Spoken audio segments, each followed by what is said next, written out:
So I'd like to introduce to you a technique tonight. I call it the Mailander technique, and it's Rudolf Steiner referred to, I think he called him Brother John in his writings.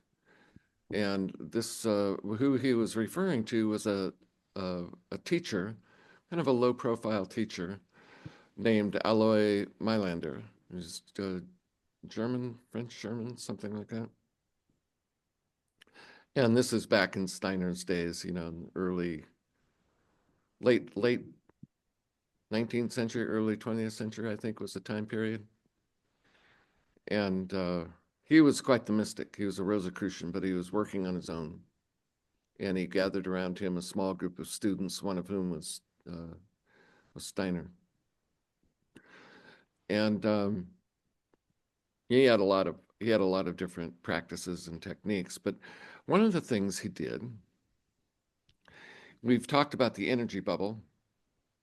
And if you can imagine it kind of like a transparent sphere around you, and it goes out a few feet, in front and sides, top and bottom, the back. And you can actually write words on the inside of that bubble, that transparent sphere. You can put a word there, and you can put the word on the sides, above and below and behind, so that you're surrounded on all four axes of with this word. And the word you choose is something that should come from you. What you ask what your word is, and it can be something like love or peace or light, or I don't want to put ideas into your head, but kind of get a sense of what that is, and then think of it as a command, so that when you put a word there, this is what you're putting that into the world. You're broadcasting that word, and a word represents an idea, represents a reality. And so if you put love there, then that would be what you're doing is you're calling forth love from the world. You're putting it out there like a call and a response. It's like an echo. You speak it out and then it comes back at you. So it's very much how the word works. We speak the word into the universe and then it echoes back. And as it echoes back, it manifests the spirit of the idea and the reality behind the word. And this is really, really fun to do, especially when you're out in public. You can surround yourself with this word and then watch, just like you do ordinarily, just watch and see what kind of response you get. How does the world respond to you then? Because we use language, we use the letters in language as a component part of the word, which is what we speak into the world. And a word means a sound with intelligence, right? It's a vibratory pattern of definite form with the definite meaning and with energy, right? So if you put it on the inside of your energy field, it's being energized by that field. And because of your intention, then you place it there, and that's an immediate action. You're initiating an action. This is your word. This is what you're putting into the world. So action, reaction. This isn't like hanging up a poster on the wall. This is like a broadcast signal. And as you get in touch with the spiritual vitality that is running through your spiritual body, and you use that energy to energize this word, that you're putting out. And because it's energy to energy, right? You're not trying to force anything. It's very subtle energy, but it's very powerful. And if you're driving, you can do the same thing, just extend it out. You know, out in front of the front bumper, off to the sides and in the back, above and below. And just surround your vehicle that way. And then relax and just have 2/3 of your attention on your energy and 1/3 on your perceptual field, right? And that's easy to do, especially if there's nothing out of the ordinary. Of course, you don't want to do this kind of thing if it distracts you too much, you know, especially while you're driving. But with a little practice, it gets easier. And if you consider it as real energy, then you can expect real results. And of course, what we expect tends to manifest. Our expectation of life calls forth from life what life delivers to us.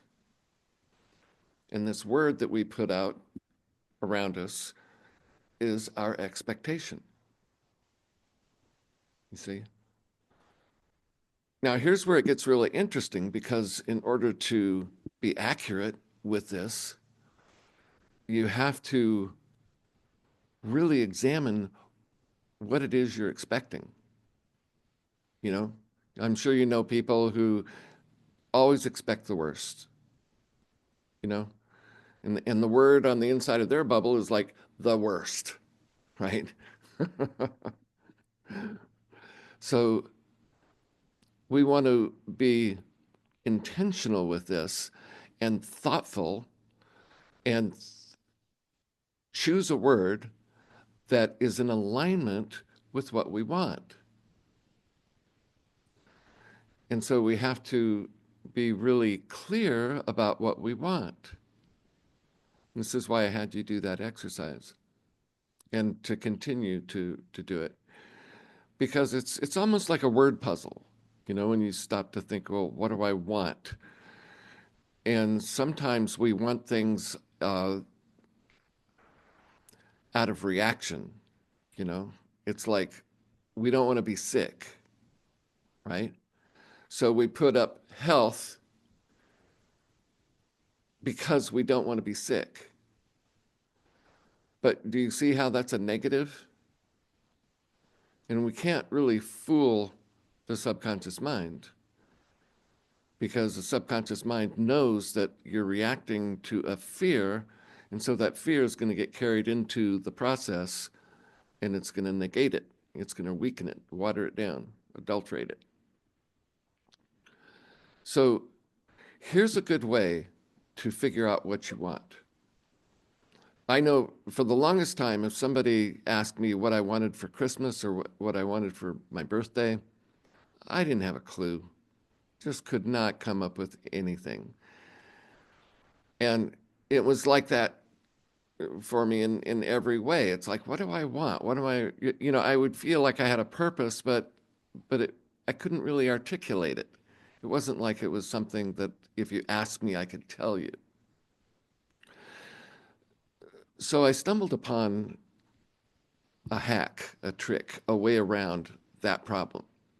Instead of asking yourself or anybody, what do you want?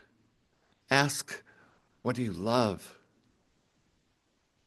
What do you love? What do you love? You see, well, that is easy to answer because it'll just come rushing up to the surface. And what you love doesn't have any negativity in it at all. It has no reactivity. You don't love something out of reaction to something you hate. You love something because you love it, because it's good, because it's beautiful, because it's true. You see, those are the things we love. And so whatever comes up for you, what you love, put that on the inside of your bubble. You see? And that way, what you're calling forth out of the world, you're calling with your heart. You're calling forth what you love.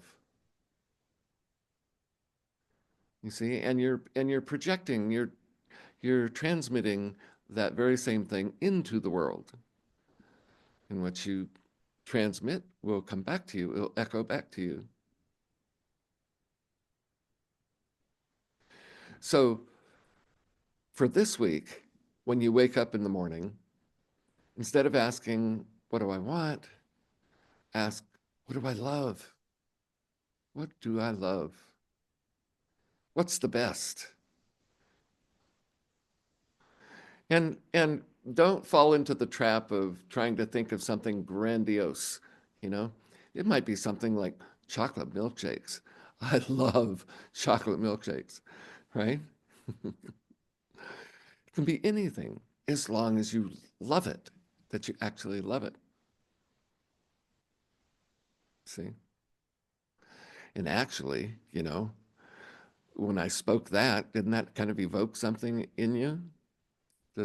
And why do they call it comfort food, right? Because it's comforting. Chocolate milkshakes, you know, that's pretty close. So that's what we, you know, underneath the chocolate milkshake, we could say comfort.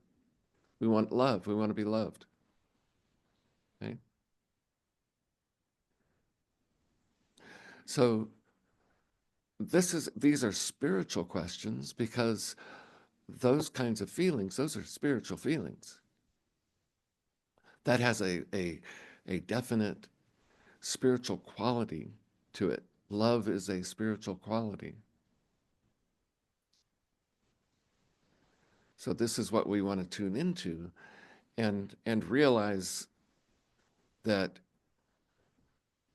that is a universal feeling. That is a divine transmission. That's a divine emanation. That's what God is feeling towards us, toward the world. For God so loved the world. Remember? He sent his only begotten Son. You know? Well, you are that only begotten Son. You know, you are sent into the world to bring the spiritual message, the good news, right? And that good news is love, or chocolate milkshakes. See, whatever it is, whatever. And the simpler, the better. And the smaller, the better. The closer to you it is, the better, because then you make the connection, right? It connects. You can identify with it. And that connection is like in an electrical circuit. Anytime you make a connection, that's when the power moves. That's what lights up the world. You make a connection. See?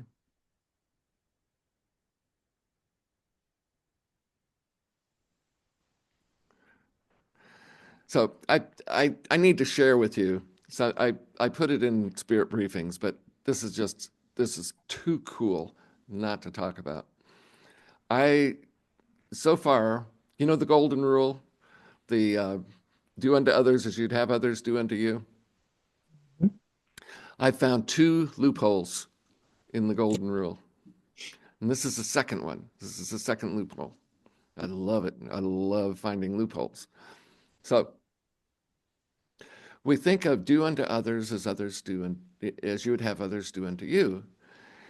And the mistake we make, and this is the loophole, and by loophole I mean opportunity, because if you see this in this perspective, which is different, really different, it opens up an opportunity for greater flow of love, life, and light, right? So that's why I call it a loophole, because there's a benefit. There's a hidden benefit. So the mistake we make is we think that to do unto others as we would have others do unto you, we think the other is the same person. They're not. And this is the loophole. Do unto others. Think of it in terms of like you're in high school, right? And you want to be liked by the popular kids. You want to be part of their group.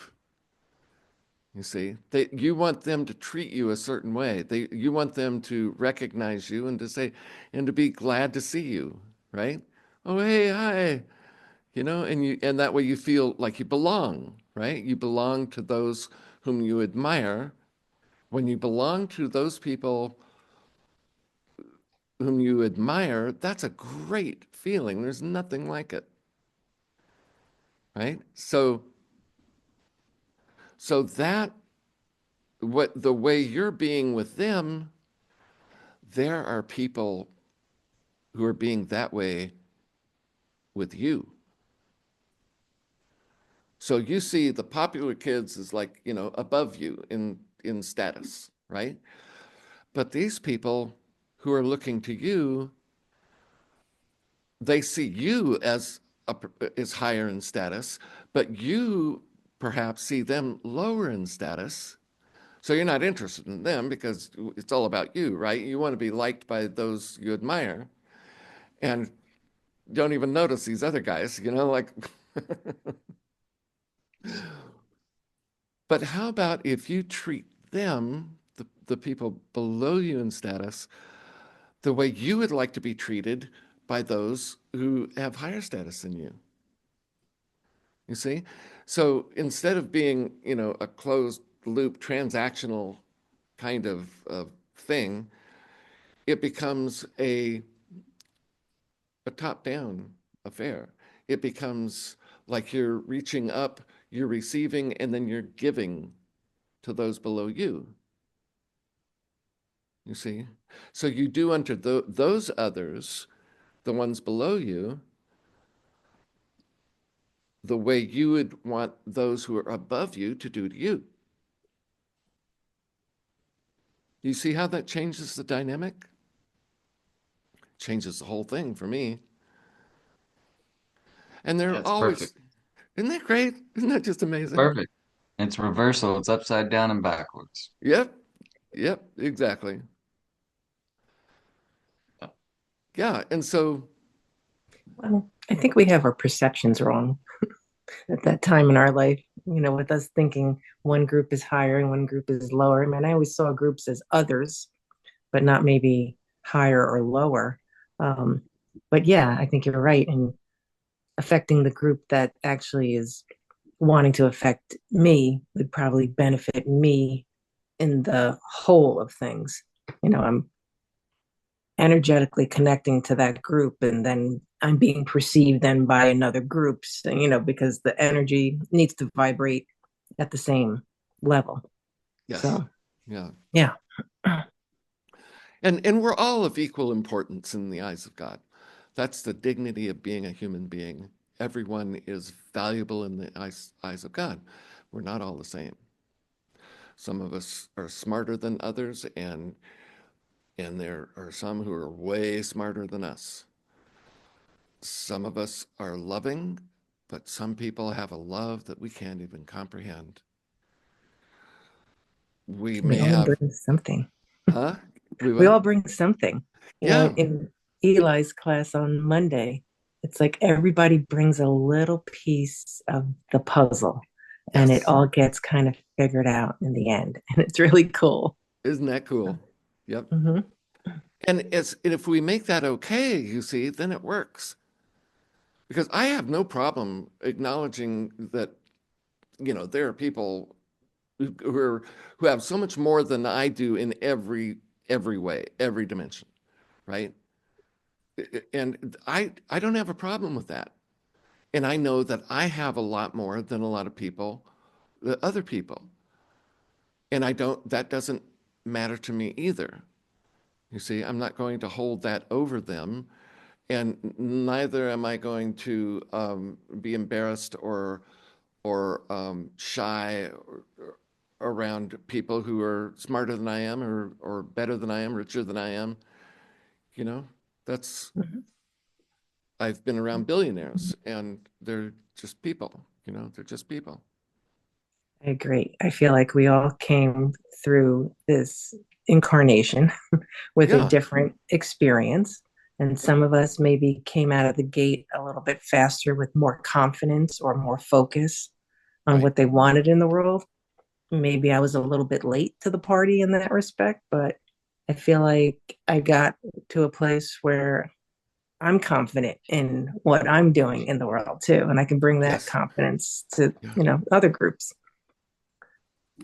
And even though you feel like you were late to the party, just imagine how many people were later than you, right? We're infinite. We Yeah, got but time. yeah, oh yeah, we do. But it helps to recognize, because those people will look to you. You see, who's looking to you? That's the question, right? Who's looking to you for help, for inspiration? That's where we need to have those open hands in that tarot card from the other night and be Yeah, receptive. yeah. So in your prayers, you want to set that up so that to realize that you are in a position. We call this Jacob's ladder, and it's like spiritual evolution, right? The spiritual path is going up the mountain. There are people who are at the bottom, people in the middle, people at the top. There are people who have been to the top and now are coming back down. They have something else to bring, right? A lot of knowledge and experience. And they're the beginners, and they need encouragement. And they're encouraged by seeing that, oh, yeah, they can look up the path and they see people ahead of them. So they think, I can do that too. If they can do that, I can do it. You see? So, so this is why I think we have to be careful with this, but I think it's very important that we share our spiritual experiences, because we want to, number one, we want to let people know what's possible, right? So if you have a really profound experience, spiritual experience, you can share that, but really know, and really convey that not everybody have the same gifts, right? Some of us have spiritual sight, others have knowing, others have the ability to transmit vital energy through our hands. Some of us speak well, some of us listen really well, you know, and it's not very often that you find somebody who's got all of that, right? That would be like the ideal human. That was, you know, if like those sound panels were like in a recording booth, you can move all the different dials and control the different frequencies of the sound of music. Well, if each one of those moving bars was a spiritual quality, like empathy or intelligence, or the ability to listen, or the ability to understand, all of those things, just imagine all of those just pushed all the way up. That would be like the ideal human.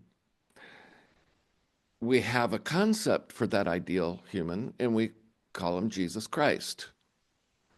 You know, in the East, they call him Buddha or Krishna. This is the ideal human. This is God's perfect idea of what a human being is. You see? So, you know, each of us has a board, and some of us have, like, you know, several things that are pushed up a ways, and so we're operating on more than one or two cylinders. Some of us don't have many at all, except in the middle, you know, or on one end or the other. We've got concentration of gifts, and that's where you find like your psychics, you know, or your poets, or your great artists, you know, people like that. They are the very best at what they do, but in every other area of life, they really suck. So, you know, but what they do really, really well. So they're valuable, right? And we cut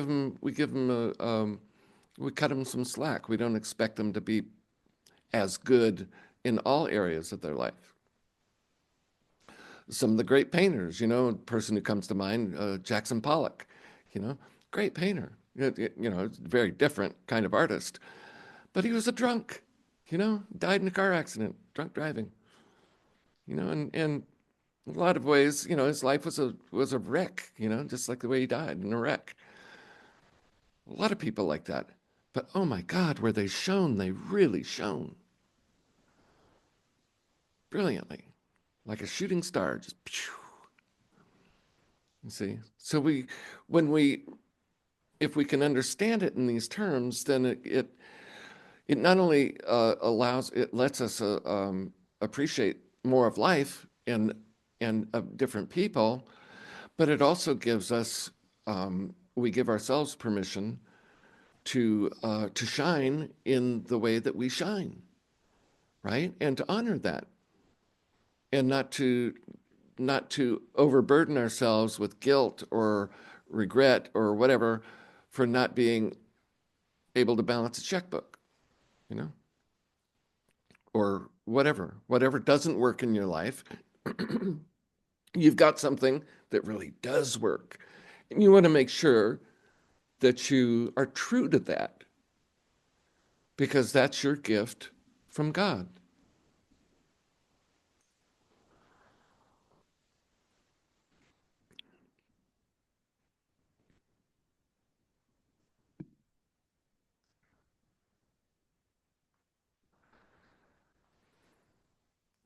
So the other factor you want to realize too, and that is reincarnation, right? We don't talk about that a lot,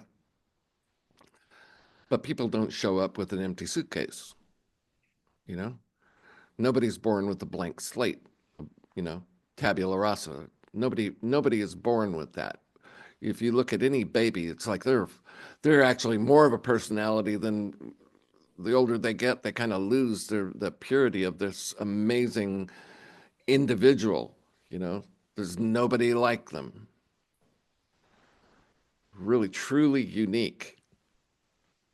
Every person is like that because they're bringing with them this whole train of lives behind them, and by the mercy of God and enormously intelligent, we don't get to remember usually those past lives. So each time we come in, it's like, oh boy, isn't this great, Where am I? What can I do with this, And then you bring forward all of these things that you have, and the more joy and the more love you have, then you're going to focus more on the things that give you joy and love, right? Those gifts that you have, because you'll very quickly find out that you do some things really well. And if you are nurtured with joy and love, then you're going to focus more toward those things. If you're not, you're going to be more attentive to the things that you don't do well, and the things that kind of separate you from other people. And of course, then the more attention you put on those, the worse they get. And so then your life is difficult, right? But if you have enough joy and enough love within you, that's naturally going to make you gravitate toward what you do good, what you do well, right? The things that give you joy and that give you love and give you opportunities to love. So this is why when I asked you, what do you want? That's a direct reflection of that dynamic, right? So instead of asking what you want, because what does the word want mean? It means you don't have, you're wanting for something. So that's set up for failure, because what do I want? I want something I don't have. Whereas if you ask yourself, what do I love? That's a no-brainer. That's what you have. You actually have that. You see? So that's what you go for. That's what you keep your focus there, and you become a blessing to the world, because that's what you're offering to the world. That's what you're bringing to the world. You're bringing your first love you're bringing the thing that lights you up the most. And that, for people like that, their life's going to go really well. Generally speaking, they're going to have a pretty good time. Not going to be burdened by a lot of unless they've got stuff from the past, but even that is washed away very quickly if they focus on what they love. So it's not what we want, God, I wish I had this, and what you're telling the universe is, God, I don't have this, right? God says, okay, you don't have it, right? But if you say, I really love this, God says, here's all you want. You see, it's how you frame your life. It's how you frame you. It's how you frame yourself. Who are you? What do you want? What do you love? You see, what do you love? What's important to you? What do you value? These are really important things to get real with, to really discover. Find out about that. Find out. That's why the oracle at Delphi said, know thyself. That's the key to the whole thing. Know thyself. But don't turn it into a negative psychoanalytical thing and start looking for all your problems, because where you look, it's going to grow. But at the same time, if you've got reactions to things, then you have work to do. You've got things in there that need light shined upon them. Right? This we call the shadow work. We make the unconscious conscious, like Carl Jung said. So, but that's hard work. It's painful work. So the sooner you do it and the sooner you get it over with, then you can put that behind you and start focusing on what you love. Yep. Pain's just another level of love. It hurts so good. Mm-hmm. If it didn't hurt, we wouldn't appreciate it. That's very powerful. It reminds me of I had to look it up because it kept triggering. At the end of the movie of Adaptation, where the main character, do you remember that? Yeah, I do. And he's been through it all and, had a rough go, and he has I guess his other brother or other half, I don't know, but part of him, tells him, he's like, we are what we love, not what loves us. Oh, I don't remember that. Huh. That's good. Yeah.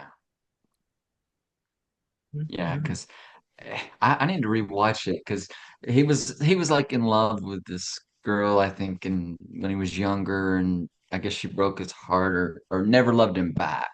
Mhm. And his friend was agonizing for him, like because he didn't have that reciprocated, and it seems my memory's right. He said he like revealed it to his friends, like that's not what it's about. It's about, Yeah. we are what we love. So that's Yes. a great question. That's great. Yeah. It's like everything we do say or feel is a reflection of what's going on within us. So what we love is going to reflect out into the world. It's like what we pick out of the tarot card is a reflection of what we are and where we're at. Yeah, yeah, exactly.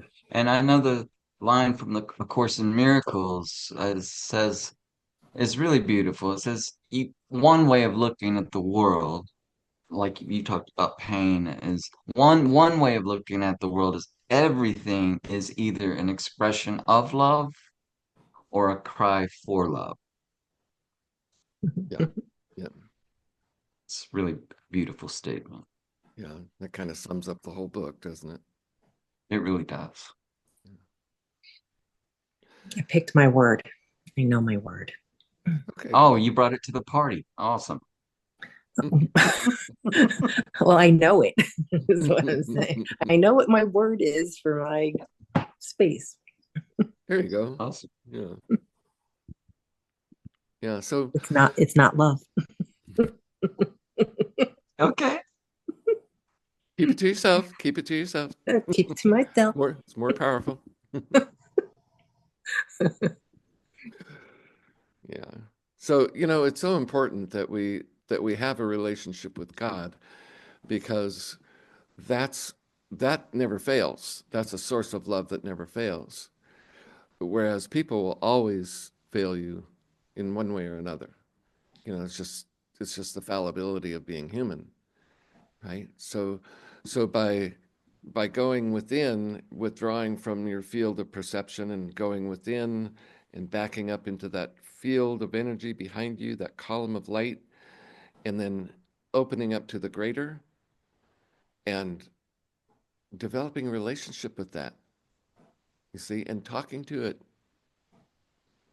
and listening to it and putting yourself in a position where, you offer yourself as a vehicle for it.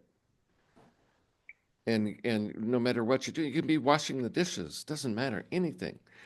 And you connect in with that energy and you let it use you like a hand in a glove, right? You just feel that energy coming into you and then doing what needs to be done easily without fretting over it, just doing it. And the more you develop that, and if you're conscious of that, so it's almost like, the way you're someone you love comes up behind you, and wraps their arms around you, and how wonderful that feels. If you can develop that feeling with the infinite, with God's attention on you, then you will never lack for love. You'll have better relationships. You'll be able to receive more love from people, but you'll be able to give a whole lot more to them. But whether they return your love or not doesn't really matter, because you're filled with love. You see, it comes through you, and it doesn't matter. Love is love. It doesn't matter if it's coming through you or if it's coming to you. It's the same either way. So if it's coming through you, then that's great, because that never goes away. But if you wait for it to come to you from the world, then it's hit and miss. It can be very, very disappointing. So one you have control over, because all you have to do is open up to God, because God is always there. But who you get love from, that's a throw of the dice, So that you really don't have any control over. So it's much better to stay with what's constant and to be a channel for that. And as it comes through you, then you feel that love. You are in love all the time.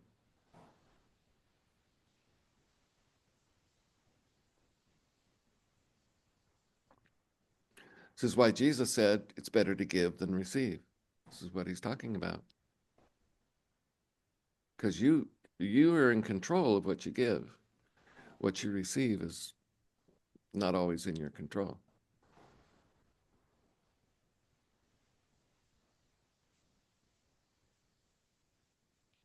This is good stuff, right? This is quite amazing stuff.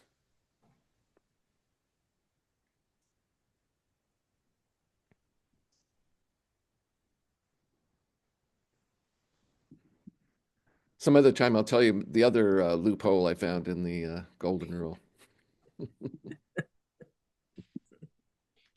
It's not what is it? Sadomasochism, is it? What? Sadomasochism? Yeah. No. Okay, good. All right. Well, this has been fun. It's nice to see you guys. Nice to hang out with you. Yeah. Yeah. Yeah. At some point in the future, I'm going to have a special class. It'll be like a membership that you can join. It's going to be on shadow work. And we'll be looking at that ebook. Do you guys have my ebook, Into the Shadow? Hmm. Yeah, think you might so. want to review that, because this is something that really, once you start airing out your shadow, um, the life really unfolds. Otherwise, you're carrying around a burden that's really it's depressing and repressing. It represses you. So it's really good to to do the work and to get it done so that you can come alive. Just in time for Lent. You pulling this one out? Oh yeah, there we go. Hadn't thought of that. I might start a class for Lent. Huh? What's that? I might start a class for Lent. Oh, good. It Good. might come in time for Lent. I don't know. We'll see.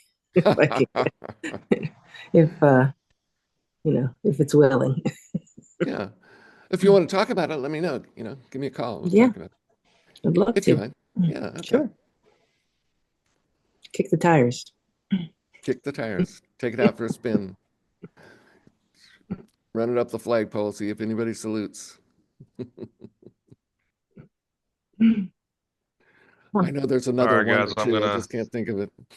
I'm gonna bow out of here. I gotta get up at 4:15. So Oh, so sorry. yeah, nah, it's all good. I had a long day yesterday. I was telling him I had to rush my girlfriend to the hospital last night, and it was a long day. She's fine, but Yeah. she had her eye scratched by our friend's dog, and so she's just in a lot of pain. And Oh, she'll heal, but yes.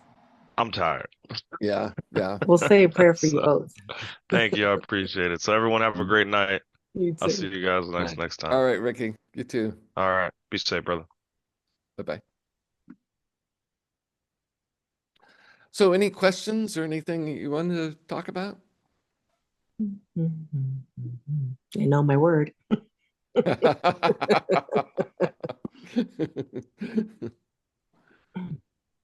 What happens if you have more than one word, like maybe four? Well, try them all together, try them one or two at a time, and see how it works. Mhm. Be the scientist.